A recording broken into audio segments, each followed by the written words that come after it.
पधारो मारे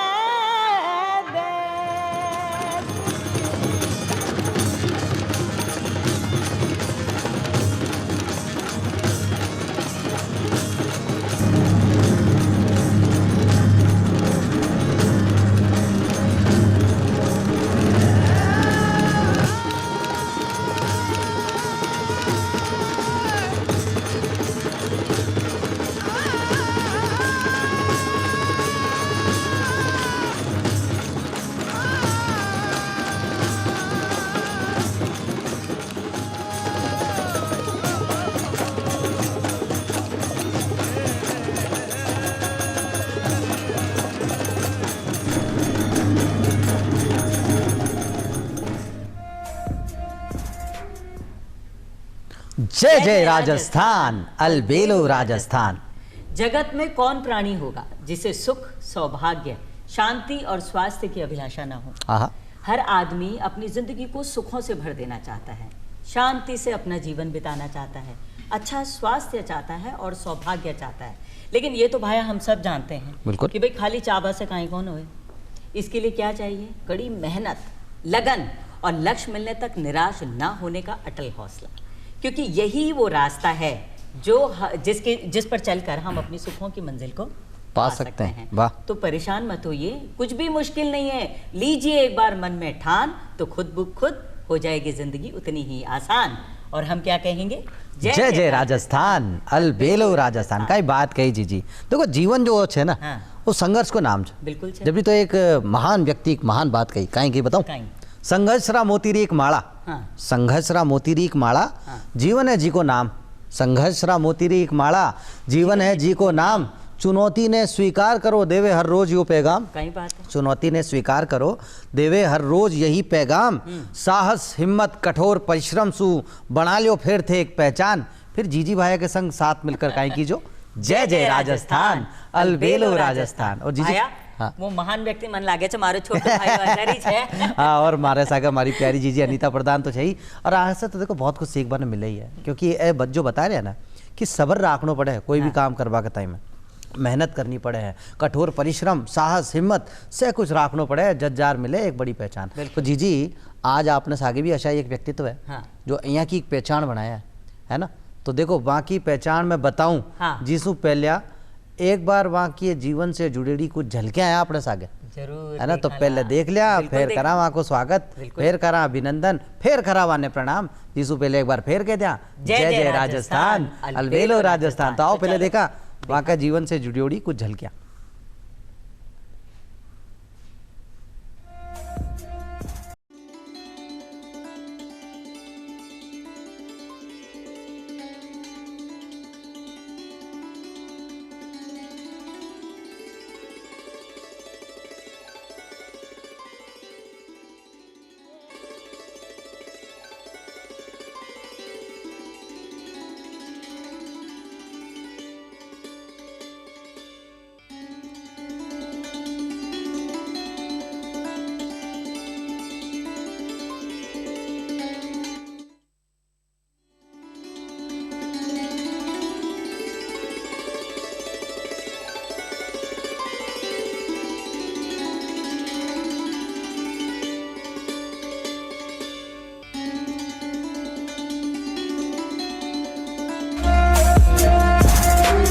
गांव की मिट्टी की खुशबू भी। हाँ, तो गांव की मिट्टी की खुशबू भी अच्छी वैसी नहीं। हाँ। खुशबू भी अच्छी। जो सीधी था ना, पहले झुंझुनू में गढ़वाल की ढाणिया में ले चालू था ना, है ना। और बैठों से एक बात बताऊं। हाँ। 15 अगस्त 1975 फिल्म शोले रिलीज हुई, लेकिन बी का सागे सागे एक व्यक्ति को जन्म भी हुआ। हाँ। और 15 अगस्त की बात ही तो देखो, स्वतंत्रता दिवस। और कमाल की बात है कि एक आर्मी, एक फौजी का परिवार से वह ताल्लुक रखता, एक आर्मी सैनिक परिवार। तो देखो एक सागे सागे मतलब कहानी अपना आप में हंसी है ना। जत्तो बताऊं, जत्तो करूं बखान बत्तो ही कम रहना, है ना। तो आओ पहले मिलर स्वागत करा वरिष्ठ RAS यानी राजस्थान प्रशासनिक सेवा अधिकारी श्री राकेश कुमार जी। राकेश कुमार जी स्टूडियो में था को गणो गणो स्वागत है। नमस्कार। नमस्कार। तो सर सहसू पहले तो वही जान लूँ मैं 15 अगस्त मतलब अपने आप में वो बहुत बड़ा सौभाग्य की बात है कि जिस दिन था को जन्म हुआ है भी दिन ही अपना देश ने आज़ादी मिली। हाँ। 15 अगस्त 1947। हाँ। मतलब दुनिया जो है वो खुशियां मनाती। तो और थे था को जन्म दिवस भी सेलिब्रेट करता सागे सागे दुनिया के सागे, मतलब हिंदुस्तान की बात मैं कर रही हूँ। मतलब जब से समझ में आया तब से तो ये गौरव महसूस होता है कि अच्छा आपको जन्मदिन 15 अगस्त ने। तो सर 15 अगस्त ने जन्म होबो तो अपना आप में, क्योंकि था की कहानी भी कुछ अच्छी है। हाँ। आज़ादाना ख्याल, स्वतंत्रता, चरित्र में वो सह कुछ था का किरदार में शामिल। तो सर था से सहसु पहले वो जानबो चाहवा ये तारीख को प्रभाव भी रही था का जीवन पे। तो सहसु पहले वही बताओ मानत है कि ये तारीख को कत्तो प्रभाव है। वैसे जीवन तो एक ईश्वर की अमूल्य निधि है जी। जन्म हुआ ईश्वर की दया से, बट ये जो आज़ादी का दिन था इससे मुझे जो मैंने जीवन में महसूस किया है, मैं दबाव में काम नहीं करता, विचार स्वतंत्र हैं, निर्णय स्वतंत्र रूप से करता हूँ, मेरी शैली स्वतंत्र रही है, न किसी को दबाता हूँ न दबता हूँ, स्वतंत्र फील करता हूँ। अच्छा लगता है। तो ये मुझे लगता है शायद ईश्वर ने जो मुझे जिस दिन जन्म दिया है शायद ये मेरे जीवन शैली में आ गया, मेरे व्यवहार में आ गया, मेरी दिनचर्या में आ गया। हाँ। और फौज का परिवार, पिता आपके फौज में थे। हाँ, पिताजी। तो वो एक अनुशासन, वो डिसिप्लिन जो था शुरू से घर में, और 15 अगस्त की पैदाइश, मतलब सब कुछ मिलाकर सोने पे सुहागा। सोने पे सुहागा। तो क्या रहा, बचपन से ही वो प्रभाव रहा, पिताजी ने वो डिसिप्लिन, वो अनुशासन सिखाया कि किस तरह से, तो आगे बढ़ने में किस तरीके से उनसे प्रेरित हुए? बहुत ज़्यादा इसलिए रहा कि फौजी जिस तरह से अनुशासित रहता है, अपनी आर्मी में अनुशासन से सेवा करता है देश की, वो परिवार में भी अपनी उसी अनुशासन शैली में रहता है। तो उनके अनुशासन से हमें अनुशासित रहना पड़ा, पढ़ाई हमें अच्छी कर पाए, गांव में खेत में काम करना पड़ता था, दिनचर्या नियमित रही। तो उसका परिणाम ये मिला कि काम में कभी कोताही नहीं बरती हम लोगों ने, अच्छा परिणाम दिया। खेत में काम करना है, स्कूल में टाइम पे जाना है, टाइम पे सोना है, टाइम पे उठना है। तो रिजल्ट मेरे अच्छे निकलते चले गए, अच्छे परिणाम मिलते गए, और एक मोटिवेशन ऑटोमेटिक मिलता गया। क्योंकि अनुशासन वो एक वस्तु है, वो चीज़ है जो जड़ी है, जो आदमी को आगे बढ़ाने के लिए उसको ऊर्जा देती है। उसको दिनचर्या को नियमित करने से उसकी पूरी ऊर्जा है वो सफलता प्राप्त करने में लग जाती है। तो अनुशासन का मेरे जीवन में बहुत ही योगदान रहा है, और आज मैं भी अनुशासन से जीवन जीता हूँ, मेरे बच्चे भी अनुशासन में जीते हैं। तो हमारा पूरा परिवार ही अनुशासित रहा। और अच्छी बात यह है कि हमारे परिवार में पिताजी सूबेदार से रिटायरमेंट लिया, उसके बाद मेरे जो कजिन हैं वो कैप्टन से रिटायरमेंट ले रखे हैं। एक अभी सूबेदार मेजर हैं। ये मेरा छोटा ब्रदर है, वो हवलदार से रिटायरमेंट लिया है। तो हमारे परिवार में काफ़ी फौजी हैं, और आज पूरा परिवार संयुक्त परिवार के रूप में उस अनुशासन के कारण, तो पिताजी ने अच्छा अनुशासन हमें सिखाया, और उसका लाभ बहुत ज़्यादा मिला है। तो शासन उसी का होगा जिसका अनुशासन होगा। बिल्कुल। बिल्कुल होगा। और युवाओं का ताई, हमारा बच्चा का ताई भी तो एक बहुत बड़ा मैसेज है कि जो अनुशासन में कौन रहे भाई, अनुशासन में रहना तो बहुत जरूरी है। उनको इनाम तो था के सामने तो देख ही रहा। बिल्कुल।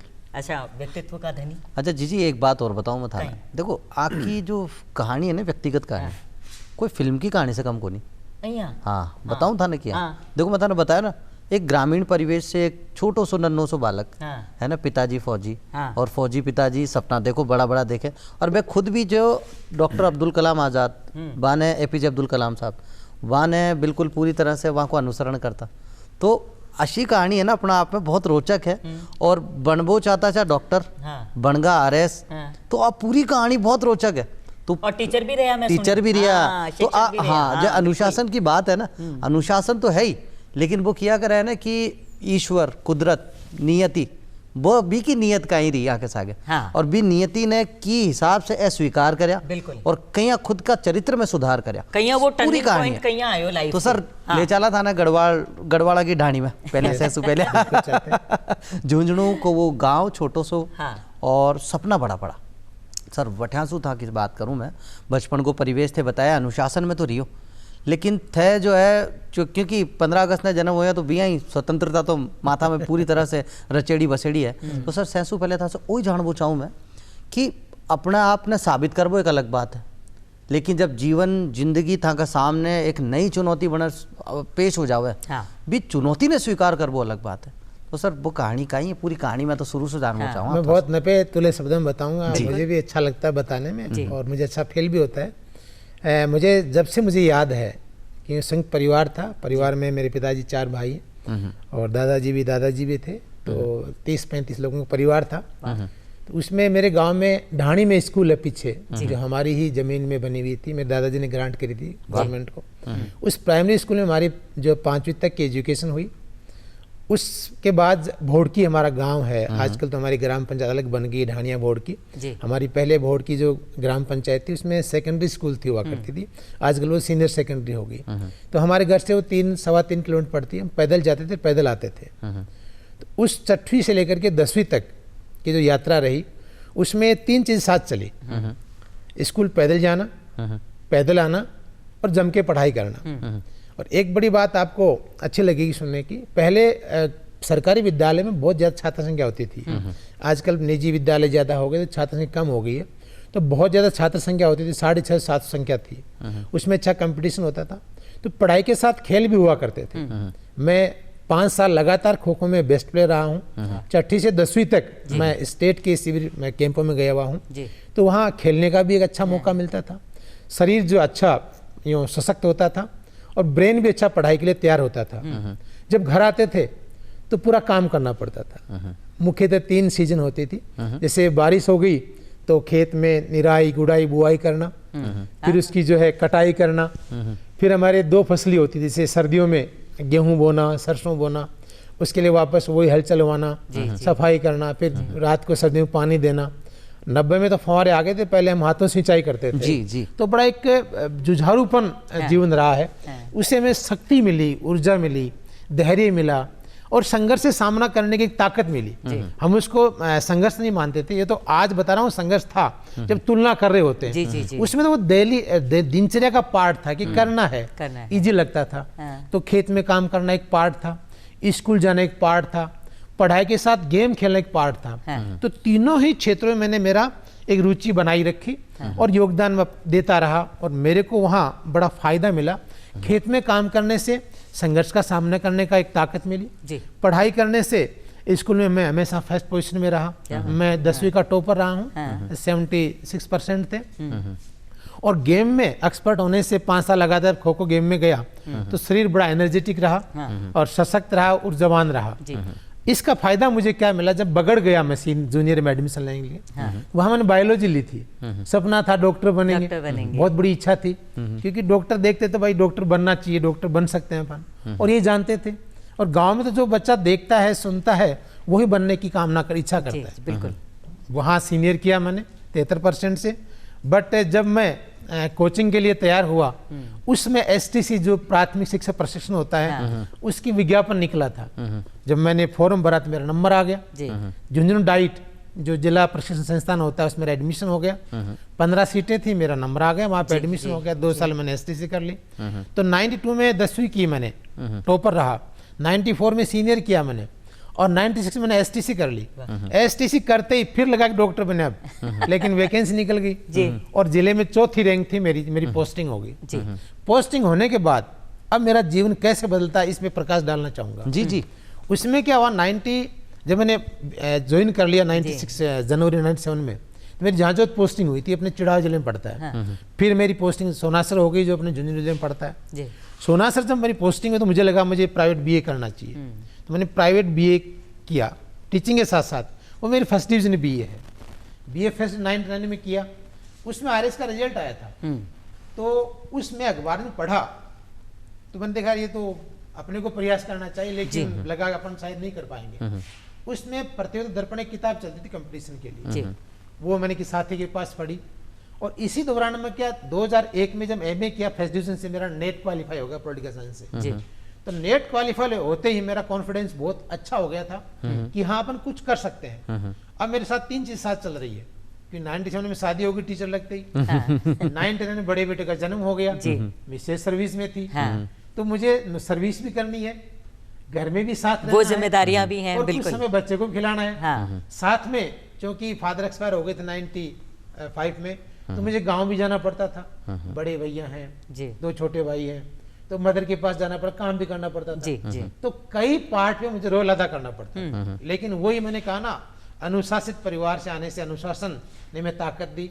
खेत में काम करने से धैर्य जुझारूपन रहा, संघर्ष ऑटोमेटिक दिनचर्या में आ गया। और पढ़ाई से करने से ब्रेन अच्छा था और दिमाग अच्छा काम करने से पढ़ाई अच्छी करते रहे अपन। और खेल में भाग लेने से शरीर मजबूत रहा, ऊर्जावान रहा, एक्टिव रहे अपन। हाँ। तो कभी घबराहट नहीं हुई, हाँ। कभी पीछे हटने का नाम नहीं लिया। हाँ। तो जब 2001 में नेट क्वालिफाई किया मैंने, उसके बाद मेरी दिनचर्या और मेरी जो और मैंने थोड़ी नियमित करी, और जब रिजल्ट का मैंने देखा दर्पण में, जब पढ़ा मैंने कि किस किस तरह से तैयारी करनी चाहिए, तो वो एक किताब दर्पण प्रतियोगिता, जी। उससे मुझे बहुत कुछ सीखने को मिला। कोचिंग नहीं गया, किसी के पास पढ़ने नहीं गया, लेकिन उस किताब के 2-4 जो आर्टिकल थे, जो विज्ञापन थे, वो पढ़ के मैंने फिर डिसाइड किया आरएस तो बनेंगे अपन जी। फिर मैंने चूंकि एमए कर चुका था, नेट क्वालिफाई कर चुका था, उसमें भारतीय विचारक जिसमें विवेकानंद जी हैं, राजाराम मोहन राय जी हैं, और काफी हस्तियां हैं, जैसे अम्बेडकर जी भी हैं, अब्दुल कलाम साहब का भी मैंने काफी पढ़ा। तो वो चीजें पढ़ते पढ़ते पाश्चात्य विचार भी मैंने पढ़े। तो पॉलिटिकल साइंस में जब देखते हैं अपन, तो विचारकों का बहुत योगदान है। किसी विषय की भूमिका है वो विचारकों से बनती है, बिल्कुल, और उससे आगे इसकी थ्योरी डेवलप होती है जी। और सिद्धांत जब अपन क्लियर कर लिए, विचार क्लियर कर लिए, तो आगे बढ़ने में जोर नहीं आता। जी जी। तो पॉलिटिकल साइंस मेरे दिमाग में रच बस गया। वो राजनीति शास्त्र है ही बहुत अपना, अच्छा हाँ, रच बस बिल्कुल गया। अच्छा सब्जेक्ट है। और उसमें हाँ। फिर मैंने देखा कि वैकेंसी निकलेंगे, फॉर्म भरेंगे, लेकिन जब बीएड की वैकेंसी निकली तो मैंने बीएड का फॉर्म भर दिया। और उसमें क्या था कि बगड़ बीएड करने की इच्छा थी। हाँ। बगड़ से मैंने सीनियर किया जी था। जी बिल्कुल। मैंने एक ही चॉइस भरी, मेरा बगड़ आ गया, बीएड कॉलेज मिल गया मैंने। उसमें अध्ययन अवकाश मिल जाता था हमें, आज भी मिलता है, वो शिक्षा विभाग में एक फैसिलिटी है टीचर्स के लिए कि हाफ पे मिलेगा, आधा तनख्वाह मिल जाएगी और आपको जो है बीएड की अनुमति मिल जाएगी। वाह। तो रेगुलर मैंने बीएड कर लिया, और बीएड करने के बाद वैकेंसी निकली सेकंड ग्रेड की। अच्छा सर, यहाँ मैं एक बात जानना चाहूँगा। हाँ।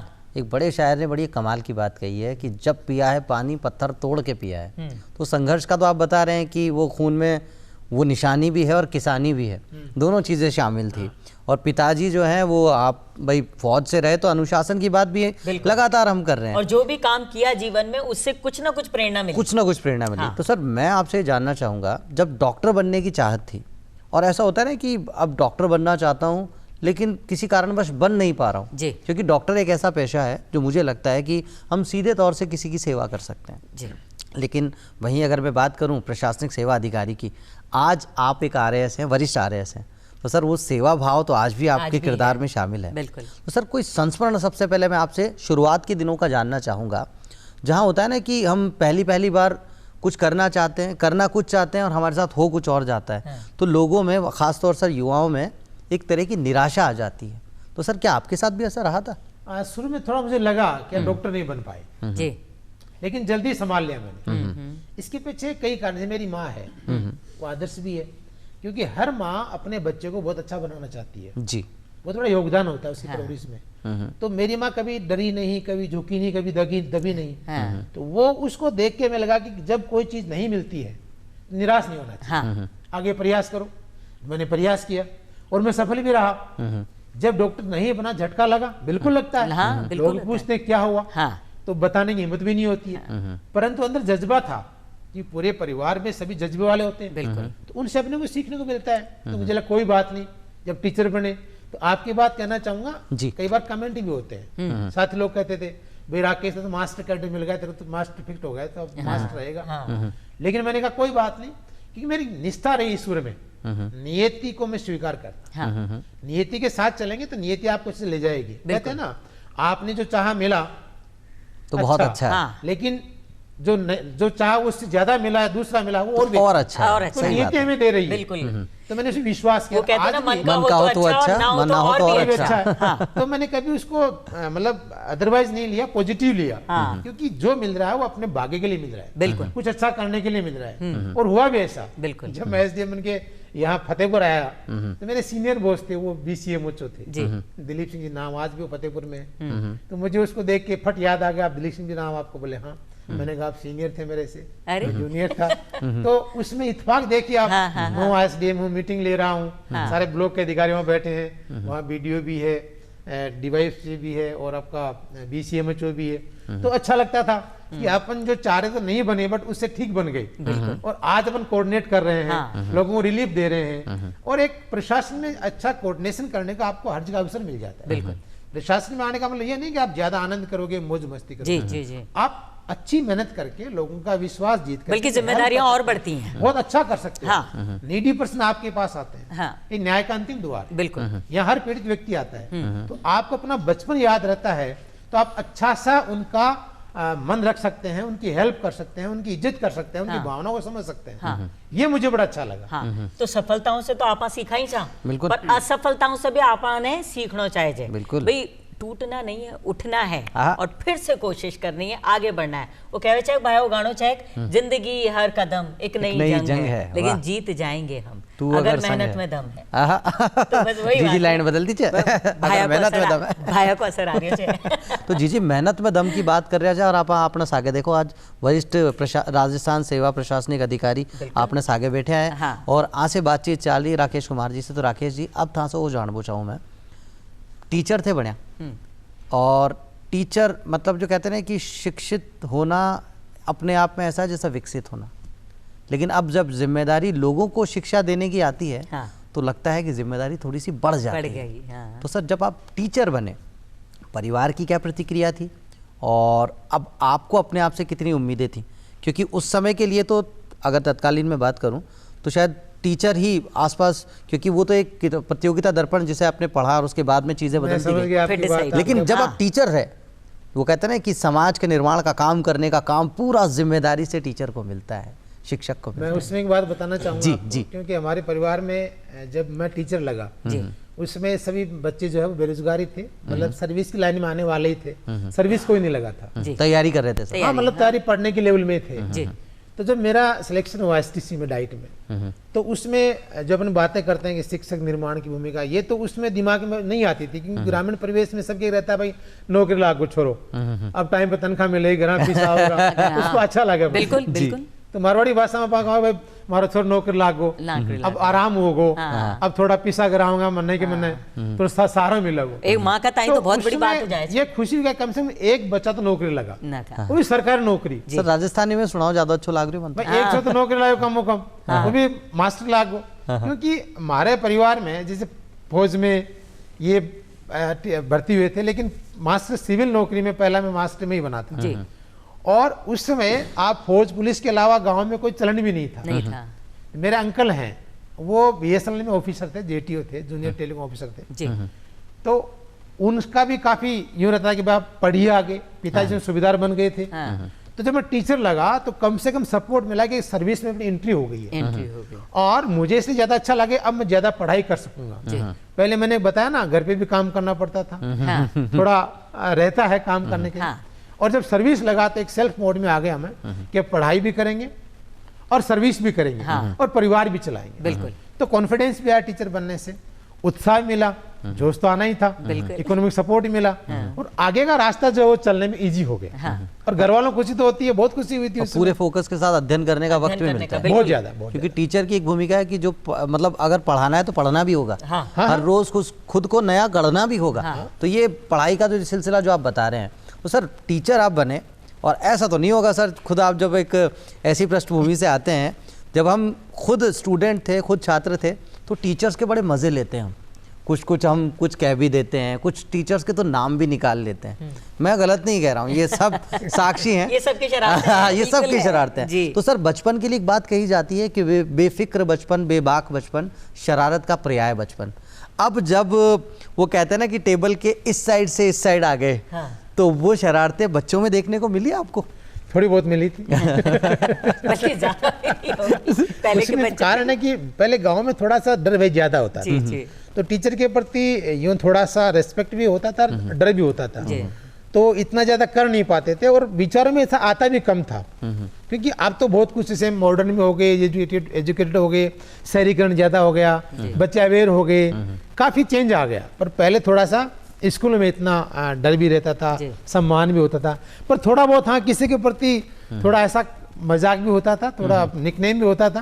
तो मुझे लगा कि ऐसा अपने साथ तो नहीं हो जाए। अच्छा सर, कितने साल तक टीचर की भूमिका कितने साल तक निभाई आप? मेरा लगभग 8 साल रहा। 8 साल। अब सर 8 साल में बहुत सारे स्टूडेंट ऐसे भी रहे होंगे जो आज भी कोई तो टच में रहता ही होगा, या कभी उस समय की बात? मेरे पास पढ़े लगभग काफी रिटायर भी हो गए फौज में लग के, अरे वाह वाह वाह वाह, तो मैं 21 साल का फौज की तो टीचर लग बिल्कुल, गया था, हाँ। 20.5 साल का टीचर लग गया था, जी, जी। आज 50 साल का हो गया मैं। हाँ। आज मेरा बेटा सर्विस में लग गया, बैंक मैनेजर SBI में, अरे बाबा रे, वाह वाह वाह। छोटे वाला भी जेईई की 99 तैयारी born सर आपने लेकिन अगर बताया आप वो किसी है। को बताएं नहीं ना, जो आपको मुझे लग रहा है कि अब थोड़ा सा देखें, इनके खेल के बारे में भी बात कर लेते हैं। हाँ, हाँ। खो खो आप खेला करते थे, हाँ। और उसके भी 5 साल तक लगातार बेस्ट प्लेयर का हाँ, आपको अच्छा खिताब रहा। भी मिलता बिल्कुल, रहा, बिल्कुल। और टॉप, हमेशा टॉप के खिलाड़ी आप रहे। तो सर आज भी मतलब वो जो आपके मतलब आपके चेहरे को देखकर भी लगता है, आपको मुंह से बताना पड़े कि 50 वर्ष के हैं तो लोग मानते हैं, अदरवाइज सर अगर आप कहते हैं ना 35-40 साल तो लोग तब भी यकीन कर लेंगे, मुझे जो लगता है। लेकिन सर बावजूद उसके मैं जानना चाहूँगा खेल का, मैं उस दौर की बात कर रहा हूँ जब लोग कहते थे कि खेलोगे कूदोगे तो बनोगे ख़राब, पढ़ोगे लिखोगे तो बनोगे नवाब। उस परिवेश में भी पिताजी ने हमेशा आपको सपोर्ट किया, क्योंकि वो खुद फौज से थे और शारीरिक दक्षता किस तरीके से जानते अपने आप थे, की बिल्कुल। बढ़ानी चाहिए, उसका एक तरीका होता है खेल में। आज के स्टूडेंट्स, आज के युवा, उन्हें आप क्या कहना चाहेंगे कि खेल अध्ययन तो है ही, आप तैयारी कर रहे हैं, भले आप UPSC करें, RPSC करें, वॉटेवर जो भी आप एक कंपटीशन की तैयारी करें, लेकिन खेल कितना ज़रूरी है शारीरिक फिटनेस के लिए, शरीर के लिए कितना ज़रूरी? इसमें 2 चीजें बताऊंगा आपको मैं। जी सर। पहले बच्चे खेलते थे एक खुद की इच्छा से खेलते थे, कारण था इसके पीछे, स्कूल बड़ा होता था, ग्राउंड होते थे, और काफी संख्या में छात्र कंपटीशन से खेलते, अच्छा लगता था उनको, और निजी स्कूलें कम थी। आज क्या हो गया कि स्कूलें जो हैं उसमें छात्र संख्या कम हो गई है, शहरीकरण से बच्चे शहरों में ज्यादा आ गए, जी। ग्राउंड कम हो गए, और कंपटीशन का जो सर्विस लेकर जो प्रतिशत बढ़ी है उसमें बच्चों का खेल का रुझान कम हो गया है। लेकिन मैं ये संदेश देना चाहूँगा, अगर बच्चे सुबह शाम में एक भी टाइम पर खेल ले, जैसे आप कबड्डी है, खो खो है, फुटबॉल है, वॉलीबॉल है, बैडमिंटन है, बास्केटबॉल, कोई भी एक गेम पकड़ ले आप, उसको 1-1.5 घंटा खेल लें, तो जो ऊर्जा आपको मिलेगी, हाँ। जो एनर्जी आपको मिलेगी, जोश आप में जो आएगा, स्टेमिना आएगी, आपका दिमाग खुल जाता है, उसमें पसीना आता है बहुत अच्छा, तो आपकी पढ़ाई आधे समय में दुगनी हो जाएगी। दुगनी हो जाएगी। अब कारण क्या है, बच्चों को मैदान नहीं मिल पाते हैं, बच्चों को जगह नहीं मिल पाती है, हाँ। कंपनी नहीं मिल पाती है, तो अपन देख ना आजकल काफी बच्चे जैसे तनावग्रस्त हो जाते हैं, अवसाद, इसके कारण पीछे यही है कि वो बच्चे अपने शरीर को तंदुरुस्त नहीं रख पा रहे हैं, मसल्स मजबूत नहीं कर पा रहे हैं। अब कई बच्चे सर्विस के बाद जो है वो जिम में ज्वाइन करते हैं, वो एक अलग चीज है, लेकिन पढ़ाई के साथ साथ जिम की बजाय जो ग्राउंड का जो आनंद है वो अलग है, उसमें आपको हर तरह से मोटिवेशन मिलता है, ऊर्जा मिलती है, खुलापन आता है, मिट्टी से जुड़े हुए खेल। हाँ, और स्कूलों में भी कहीं से पक्को कर देवे छे, मिट्टी राखे ही कोने, हाँ। तो वो घास और मिट्टी भी तो जरूरी है बच्चा का विकास भाई के टाइम। माटी से बचना चाहिए, मैं कहूँ माटी में रहना चाहिए, माटी में रहना जो चाहिए, ताकत बिल्कुल। माटी की है वो किसी की नहीं है। हाँ, सर मिट्टी की तो माटी वही- भी यह खास बात है, और माटी को एक लाल माँ के साथ बैठे वहाँ से बातचीत चल रही है। पर सर अब मुलाकात तो बड़ी खास है, पर आज री कुछ खास बातें भी है, हाँ। तो आज री खास बातें भी देख लिया कहीं कहीं है, तो जी आओ सर ने भी बतावा, शुरू और करा, अपना बिल्कुल। सगड़ा आज दर्शका ने दिन भी से जुड़े आज हो री खास। कौन सी है खास खास बात, हाँ। तो देखा आज री खास बात।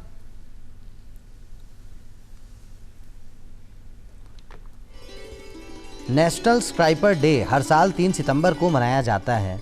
ये दिन ऊंची इमारतों, गगनचुंबी इमारतों के निर्माण में लगे वास्तुकारों, इंजीनियरों और श्रमिकों को समर्पित है। स्काई स्क्रैपर आधुनिक शहरों की पहचान है, जो न केवल वास्तुकला की कला को दर्शाते हैं, बल्कि तकनीकी प्रगति और आर्थिक विकास का प्रतीक भी बनते हैं। उत्तम कुमार बंगाल सिनेमा के महान अभिनेता और महानायक कहलाए जाते हैं। उनका जन्म 3 सितंबर 1926 को कोलकाता में हुआ।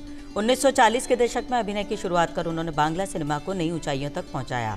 सौम्य व्यक्तित्व, बेहतरीन अभिनय और करिश्माई स्क्रीन प्रेजेंस के कारण वे दर्शकों के दिल पर राज करते रहे। उन्होंने हिंदी फिल्मों में भी अपनी पहचान बनाई है। 24 जुलाई 1980 को उनका निधन हुआ, पर उनकी यादें आज भी जीवित हैं। अच्छा, इसके साथ साथ लक्ष्मीकांत प्यारेलाल, जो कि एक संगीतज्ञ, एक संगीतकार की जोड़ी, उनके जो प्यारेलाल शर्मा जी हैं, हिंदी फिल्म जगत उद्योग के प्रसिद्ध संगीतकार, उनका जन्म 3 सितंबर 1940 को मुंबई में हुआ था। उन्होंने हज़ारों गीतों को संगीतबद्ध किया और हिंदी सिनेमा को कई अविस्मरणीय धुनें दी। उनकी जोड़ी ने मोहम्मद रफ़ी, लता मंगेशकर, किशोर कुमार जैसे महान गायकों के साथ मिलकर श्रोताओं के दिलों पर गहरी छाप छोड़ी। प्यारेलाल शर्मा आज भी भारतीय फिल्म संगीत के स्वर्ण युग का प्रतीक माने जाते हैं। और एक साथ साथ भाया शक्ति कपूर हिंदी सिनेमा के प्रसिद्ध अभिनेता हैं, जिन्हें उनकी हास्य और खलनायक की भूमिकाओं के लिए जाना जाता है। उनका जन्म 3 सितंबर 1952 को दिल्ली में हुआ। उन्होंने 700 से अधिक फिल्मों में अभिनय किया और नंदी, क्राइम मास्टर गोगो जैसे किरदारों से खास पहचान बनाई। शक्ति कपूर ने कॉमेडी और विलेन दोनों ही रूपों में दर्शकों को खूब मनोरंजन किया। अपनी अलग शैली और संवाद अदायगी से उन्होंने बॉलीवुड में स्थायी स्थान बनाया। नंदू सबका बंधु। नंदू सबका बंधु। इसके साथ साथ साक्षी मलिक, भारत की प्रसिद्ध महिला पहलवान, जिनका जन्म 3 सितंबर 1992 को रोहतक, हरियाणा में हुआ। उन्होंने 2016 रियो ओलंपिक में कांस्य पदक जीतकर इतिहास रचा और ओलंपिक पदक जीतने वाली पहली भारतीय महिला पहलवान बनी। साक्षी ने कॉमनवेल्थ और एशियाई खेलों में भी भारत का गौरव बढ़ाया है। उनकी मेहनत, संघर्ष और समर्पण ने देश भर की बेटियों के लिए प्रेरणा का काम किया है।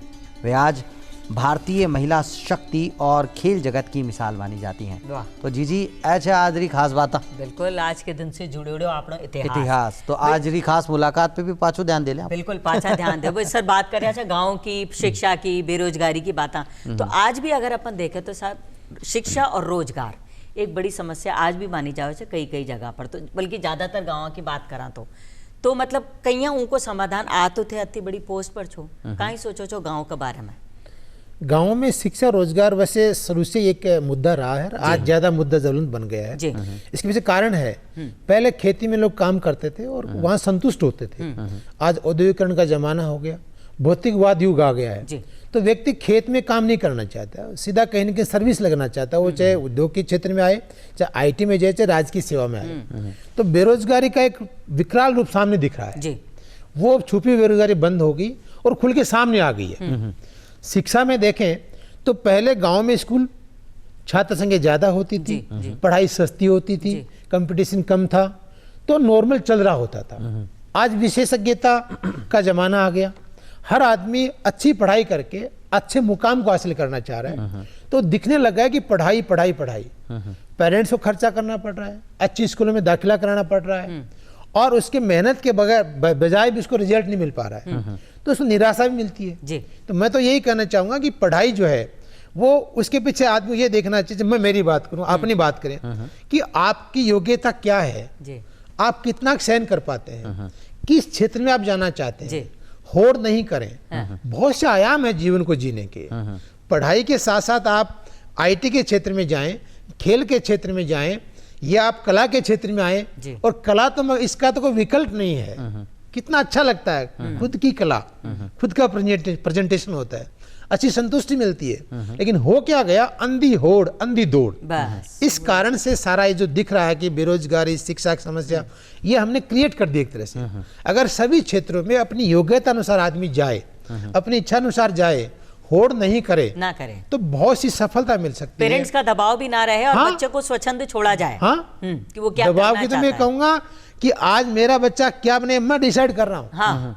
जबकि पहले मेरा पिता ये नहीं सोचता मैं क्या बनूंगा, तो मेरे हिसाब से चला, जो चाहा वो बन गया।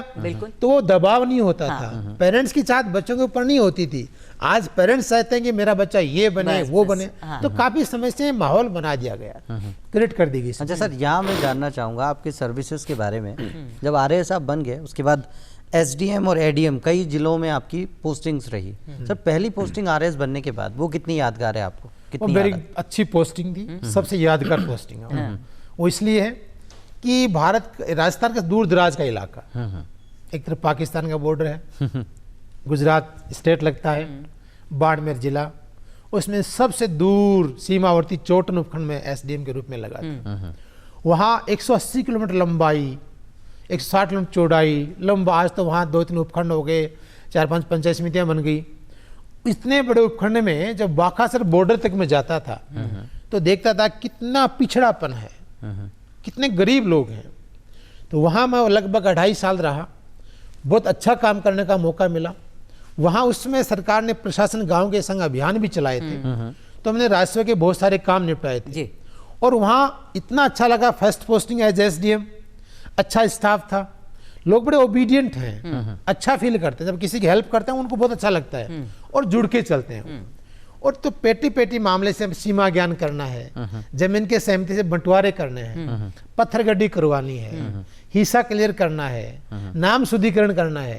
तो हम जब शिविर में जाते थे तो बड़ी चौपाल लगती थी, अच्छा लगता था। मैं हूँ, तहसीलदार है, पूरा रेवेन्यू का स्टाफ होता है, अदर डिपार्टमेंट्स भी हैं, तो मुख्यतः रेवेन्यू के साथ साथ बिजली, पानी, सभी विभाग जब बैठते थे तो लोगों को बहुत अच्छा लगता था। तो मैं चूंकि पहली बार प्रशासन में आया, इस तरह से मस्जिद में बैठता था, लोगों की सुनवाई करता था। बीच में हमारे जैसे MP साहब, MLA साहब वो भी आते थे, सरपंच साहिबान बैठते थे, तो अच्छा ग्रुप बन जाता था। तो मुझे लगता मैंने बहुत अच्छा डिस्पोजल किया। आज भी लोग याद करते, मुझे भी लोग याद है। वहाँ अच्छा हमने डिस्पोजल किया। वहाँ की आबो हवा, खुला आसमान, स्वच्छ, कोई प्रदूषण नहीं, कोई मिलावट नहीं, बाजरा, कैर, सांगरी, कड़ी, अच्छा लगता था। तो हमने बड़ा एंजॉय किया उस लाइफ को। कोई कृत्रिम कुछ बनावट कुछ भी नहीं वहाँ पे, लोग ओरिजिनल, खाने पीने का सामान ओरिजिनल, हवा बिल्कुल विशुद्ध हवा, पानी जमीन का कोई फिल्टर कुछ नहीं वहाँ, कोई फिल्टर तो अच्छा फील किया, अच्छा काम करने का मौका मिला। समाधान होता तो मेरे को हमेशा याद रहती कि चोटन की पोस्टिंग बहुत बेस्ट पोस्टिंग, चोटन की, हाँ चोटन बाड़मेर पड़ता है, मैं SDM रहा जी। तो अच्छा लगता है। लोगों की समस्याओं का जब समाधान अपन करते हैं तो उनके चेहरों पर जो मुस्कान आती है और उससे जो आत्मसंतोष मिलता है, मतलब उन्हें सब शब्दों में तो हम अभिव्यक्त कर ही नहीं सकते। तो आप इस रंग रंगीलो राजस्थान में अति जगह थे घूमिया, मतलब सांस्कृतिक विरासत की भी आप बात करें तो जलवायु भी बदले छे, खान पान बदले छे, अपनी भाषा भी बदल जाए छे, पानी और वाणी दोनों बदल जाओ, पानी और वाणी दोनों बदल जाए, राजस्थान में तो बिल्कुल ही बदल जाए छे। तो अगर दिल के लगाव की बात करें तो कौन सी ऐसी जगह जब तो बहुत मन लाग्यो और कौन सी ऐसी जगह जने भगवान तबादला हो जाए? मैं ये कहना चाहूँगा, दोनों के बारे में ही जाना ला। मेरी सबसे अच्छी जगह चोटनी थी, क्योंकि वहाँ इस कारण है, मैं पहले वहाँ इंस्पेक्टर लगा था अलाइड में। मैं मेरी बात पूरी कह नहीं पाया था कि 2006 में जब मैं 5 में सेकंड टीचर लग गया था, सीकर मेरी पोस्टिंग हुई थी रावतपाटन में। उसके बाद जब RS बना तो मेरी को अलाइड में इंस्पेक्टर पोस्टिंग मिली चोटन बाड़मेर में। तो वहाँ कई जगह एज इंस्पेक्टर रहा मैं। तो 4.5 साल की पोस्टिंग से मुझे वहाँ बहुत कुछ सीखने को मिला। वहाँ की ज्योग्राफी से, क्लाइमेट से, लोगों से मिलने का अच्छा मौका मिला था और इत्तेफाक से मेरी पोस्टिंग वही हो गई थी। तो 7.5 साल का टेन्योर वहाँ मैं बहुत से लोगों से फेमिलियर हो गया था, व्यक्तिगत रिश्ते बन गए थे, मैं रच बस गया था एक तरह से वहाँ पे। तो सबसे अच्छी मेरी पोस्टिंग वही थी। अब दूसरी बात का उत्तर देना चाहूंगा जी, मुझे ऐसी पोस्टिंग कोई नहीं लगी जहां मुझे खराब लगा हो या मेरा मन ओचट गया हो। कारण है इसके पीछे, मैंने कहा ना मैं नियति में विश्वास करता हूँ। जहां सरकार ने लगाया मैं वहीं गया, वहीं मैंने सर्विस करी और बड़ा अच्छा सा काम किया। जैसे चोटन के बाद फतेहपुर आया, वहां मुझे कोई दिक्कत नहीं, अच्छा काम किया। सीकर हेडक्वार्टर भी रहा मैं। साधुसर गंगानगर पहली बार उस इलाके में गया था, वहां से हनुमानगढ़ आया। तो पूरा नहरी इलाका, नहरी सिस्टम को मैंने समझा। वहां लोगों की अलग तरह की समस्याएं, अलग तरह के आंदोलन, पानी की डिमांड, पानी की सप्लाई, टाइमिंग को लेकर के, तो एक अलग अलग तरह रहने से अलग अलग समस्याओं को सीखने का, उनके समाधान का मुझे मौका मिला। मुझे अच्छा फील हुआ। मुझे मेरे बारे में सोचने का भी अवसर मिला ही नहीं। मैं लोगों की समस्याओं में रहता था, समाधान का प्रयास करता था, मुझे अच्छा फील होता था। तो मैं समझता हूँ कि अपने को जब न्यूट्रल में काम करने का अवसर मिलता है तो जगह खराब लगती ही नहीं है। हाँ 19-20 का अंतर, जैसे मैंने चोटन सबसे अच्छा क्यों बताया, पहली पोस्टिंग होना, खुला क्षेत्र होना, आसमान खुला होना, लंबा क्षेत्र, रेत के धोरे, मतलब वहाँ क्या अच्छा लगता था। अच्छा लगेगा आपको बताऊंगा, जब वहाँ परिवार को ले गया तो छोटा बेटा मेरा उसमें लगभग 2.5 साल का था। तो जब मैं रामसर, ये पूरा मेरे अंडर में था चोटन सारा, तो जब बॉर्डर पे जाते थे तो खोखरा, ये मुनाबाव खोखरा पार रेलवे स्टेशन है, वहाँ जब, क्योंकि वहाँ का एसडी में बड़ा पावर होता है। जब असिस्टेंट कमांडेंट होते हैं वो ये सब के, वो तालमेल में रहते हैं, किसी को अरेस्ट करते हैं वो भी एसडी पास पेश करते हैं, तो अच्छा तालमेल रहता है। तो वहाँ अच्छा घूमने का मौका मिला, उस बॉर्डर को देखा, पिलर्स के पास गए तो बच्चों को बड़ा अच्छा लगा था। तो काफी ऐसी बातें हैं, फर्स्ट पोस्टिंग होना, बॉर्डर का इलाका होना, पाकिस्तान बॉर्डर होना, इधर कच्छ का रण होना, गुजरात का बॉर्डर होना, लोकेलिटी, ज्योग्राफी, अच्छा लगा था। लेकिन खराब कोई जगह नहीं लगी मेरे। नहीं खराब मतलब कई जगह चुनौतियां जहां हम ये कह सकते हैं। मेरी हैबिट है, मेरी एक हैबिट है कि सामना करता हूँ, अंदर घुसता हूँ, बाहर नहीं भगता। तो हनुमानगढ़ गया तो अच्छा लगा। फिर बताना चाहूंगा जब ADM चित्तौड़ गया तो वहाँ अच्छा था, कोई दिक्कत नहीं आई मेरे को। लेकिन बाद मेरी 6 महीने बाद ट्रांसफर अलवर ADM के रूप में लगा। तो अब आपकी बात की कुछ बातें सामने आएंगी। यहाँ पे बड़ा जिला, अलग तरह की कल्चर, बहुत विविधताएं, बहुत ज्यादा लंबा चढ़ा क्षेत्र होने से अलग अलग तरह की समस्याएं, तो वहां मुझे जोर आया, समस्याएं ज्यादा थी। ADM प्रशासन था, ADM प्रशासन के पास बहुत ज्यादा काम होता था। वहाँ ADM सिटी अलग है, ADM सेकंड अलग थे, उनका सब काम होता, काम से बहुत ज्यादा था। पर मेरे पास इलेक्शन भी आ गया, रेवेन्यू भी आ गया, आम प्रशासन भी आ गया, जन सुनवाई, सारे काम थे जी। तो वहाँ आप वाली बात थोड़ा सा मुझे लगा यार ये थोड़ा सा बर्डन ज्यादा है, थोड़ा सा टाइम ही नहीं मिला। तो बच्चों को लेके कहीं जब धोरे ओरे दिखते हैं तो मन करता है, हाँ, बिल्कुल। आज भी जब पुरानी वो देखते हैं फोटो वगैरह तो बच्चों को अच्छा लगता है, वो टीलों से बिल्कुल नीचे रगड़ते हुए नीचे आना, फिर वापस दौड़ के ऊपर चढ़ना, बच्चों के साथ रहता था। तो आज अच्छा सर, एक बात मैं जानना चाहूँगा, प्रशासनिक सेवा कार्यों की जब बात की जाती है, जैसा हमारे देश का संविधान है कठोर और लचीला, तो ठीक मुझे लगता है कि उस तरह का चरितार्थ पेश करते हैं वो सेवा अधिकारी, वो कहीं कहीं तो बहुत कठोरपन दिखाते हैं, तो कहीं बहुत ज़्यादा संवेदनशील भी हो जाते हैं। जैसा वो कहते हैं ना कि जैसा अवसर होता है उस अवसर उस हालात के बूते ठीक उसी तरह से अपने आप को भी वो पूरी तरह से तब्दील कर लेते हैं। तो क्या सर आपके साथ भी ऐसा रहता था? हाँ, मैं इसमें बहुत अच्छा आपको बता पाऊंगा जी, कि जब मेरे सामने कोई जैसे गरीब है, विकलांग है, महिला है, बच्चा है, वृद्ध है, आता है तो मैं भूल जाता हूँ मैं एसडीएम हूँ या एडीएम हूँ, मैं जुड़ जाता हूँ। मैं बहुत बार तो सीट से खड़ा हो जाता था, पास जाता था। आपको एक वाकया बताऊंगा, मैं चोटना एसडीएम था तो मेरे पास बहुत दूर बाखा सर बेल्ट से एक आए थे, वृद्ध थे, व्यक्ति थे, तो वो नकल वकल लेने आए थे, तो वो कोर्ट चल रहा था, उनको टाइम नहीं मिला, वो थोड़े शर्मिले भी होते हैं, बता नहीं पाए वो। जब मैं ऑफिस से निकला 6:30 जी, तो मैंने कहा आप कैसे खड़े हो, मैं थोड़ा कड़क बोलता था। तो गाड़ी में बैठने वाला था, मैंने कहा आप कैसे खड़े हो, बोलो हुक्म मैं काम आया था, नकल नहीं मिली। मैंने कहा अच्छा नकल दिला, अब कहाँ जाओगे, अब तो फिर बोला नहीं वो। तो मैंने उसको वहाँ डाक बंगले के पास में कोई रहने की जगह थी, मैंने उसको रुकवाया, 500 रुपये दिए खाने के लिए, ढाबे में भेजा। तो वो मुझे बहुत याद आता है, उन्हें बहुत दुआएं दी, तो दुआओं से मुझे हमेशा फायदा मिला। और मैं तो कहता हूँ जब थर्ड ग्रेड टीचर लगा था और आज लेवल पे आ गया, बहुत कुछ सीखा है, काफी लोगों में रहा हूँ, बहुत कुछ अच्छा मिला है, तो ये दुआओं का परिणाम है। बिल्कुल बिल्कुल। तो संवेदनशील व्यक्ति कब होता है, जब उसके सामने ऐसा मौका आता है संवेदनशीलता दिखाने का। और कड़क कब होना पड़ता है, आप लैंड ऑर्डर में हैं, आपके सामने कोई ऐसा भी समझ नहीं रहा है, थोड़ा कठोर बनना पड़ता है। लेकिन तालमेल से ऐसा है कि आपको भी दिक्कत नहीं आती। तो मैंने संवेदनशीलता भी दिखाई है, कड़कपन भी दिखाया है, और उसका मुझे फायदा भी मिला है। तो व्यक्ति को हमेशा एक मोशन में नहीं चलना चाहिए, उसको जैसा हालात है, जैसी रिक्वायरमेंट है वैसा उसको पेश आना पड़ेगा, ताकि वो लैंड ऑर्डर को मेंटेन कर सके, बिल्कुल, और सरकार को रिजल्ट दे सके, स्कीम की पालना करा सके। एक लॉ एंड ऑर्डर का ही कोई किस्सा और भी आपकी जिंदगी से जुड़ा है? हाँ, बहुत बड़ा। 12 का शायद कहीं का कुछ? नहीं, मैं आपके किसी इंटरव्यू में मैंने देखा मैं था। दो बता, हनुमानगढ़ में जब एसडीएम था हेडक्वार्टर, तो आजकल तो बलवान जी पूनिया विधायक बन गए, उसमें विधायक बने थे, उसमें विधायक नहीं थे, बाद में विधायक बने। तो वो क्या बहुत ज्यादा आंदोलन वहाँ करते थे, सॉरी मैं नाम नहीं लेना चाहिए। हाँ, वो अपने को वो भी नहीं करना। कोई बात नहीं, सॉरी हो गया, तो मैं सॉरी बोलता, नाम ले दिया मैंने। तो उसमें बड़े आंदोलन होते थे नहरी पानी को लेकर के। तो उस समय एक दिन की बात है, 13,500 के लोग भीड़ थी, शाम को 6:30 बज गए थे। तो मैं था, डिप्टी साहब थे, कलेक्टर साहब उसमें थे, तो सारा जो मुझे दिया गया कि आप जाइए संभालिए। उसमें भीड़ के सामने भी गया हूँ, लोगों ने मुझे मतलब कैच करने का प्रयास भी किया, लेकिन सजगता थी, कॉन्फिडेंस था, अलर्ट थे, पुलिस का जाब्ता साथ में था। तो उसमें क्या हुआ कि जो अंतर की शक्ति आती है उसका सहारा आपको मिलता है जी। तो ऐसे आंदोलन में काफी सिखाते हैं। एक बहुत अच्छी बात इसमें ये भी रहती है कि हम क्या, कई बार होता है ना कि दूसरे का 6 मेरा 9 हो जाता है। हम जब एक दूसरे के साथ, फिर कई बार हम जब वो संवाद स्थापित करते हैं और दोनों एक ही साइड चले जाते हैं, तो दोनों के लिए वो या तो 6 या तो 9, दोनों के लिए एक समान हो जाता है। ये परिस्थिति होती है। तो सर एक होता है ना संघर्ष, कोई भी व्यक्ति सामने से संघर्ष निश्चित तौर पे करेगा, पर उस संघर्ष के कारण पता करना और उन कारण का, या यूं कहें कि उन समस्याओं का निपटारा करना, ये एक ब्यूरोक्रेसी का काम होता है, जो आप बहुत बखूबी, बहुत निपुणता के साथ करते हैं।